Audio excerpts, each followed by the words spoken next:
Leah Chase. I'm the executive chef, and I call myself the chief flunky. It's fun.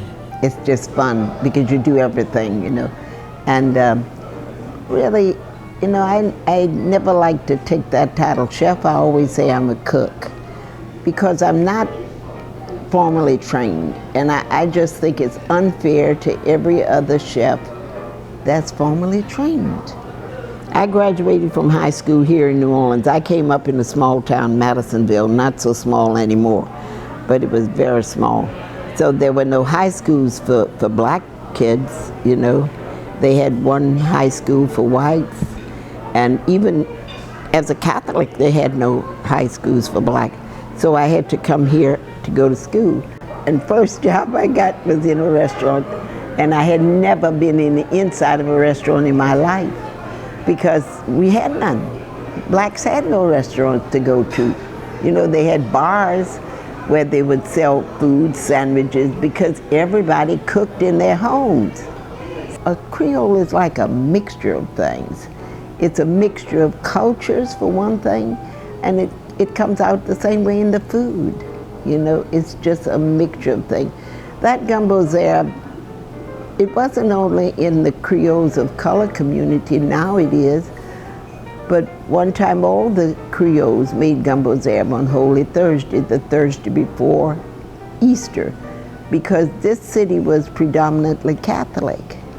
And that was your last meat meal before Easter, because you couldn't have any meat, hardly any food they would allow you to have on Good Friday. You fasted and you didn't have meat until Lent was over on the afternoon on Saturday.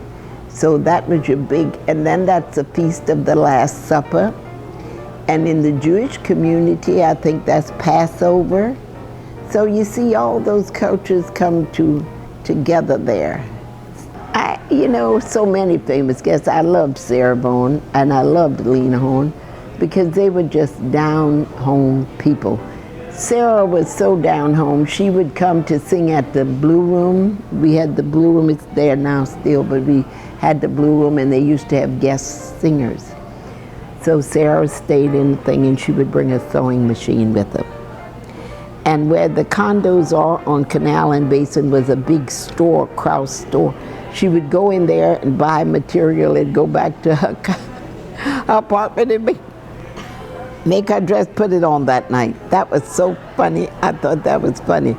But those were just people with talent, good talent, and just down-home people. It was fun because even our guests, even the customers, well, they had never been in a restaurant with a tablecloth and a set up, so they didn't know what to do. So the learning experience for all of us. It was for me learning how to cook, learning how to do things, a lot of stuff, but I like it, and I still do like it.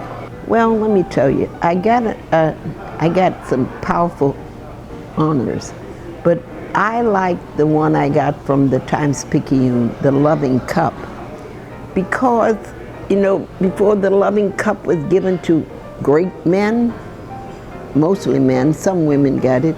I'm the first African-American woman to receive that and only the third African-American to get that Loving Cup. But to me, it was good to bring it back to a community like this. You know, you got this high honor that's given to the biggest people in the city, and you don't know how you deserved it, but I was so grateful because it brought it back to a community, and to me, it could say, well, if I did this, you could do it. See, if I could bring this here, if I could work, you could do the same thing. And that's why we have communities that come together.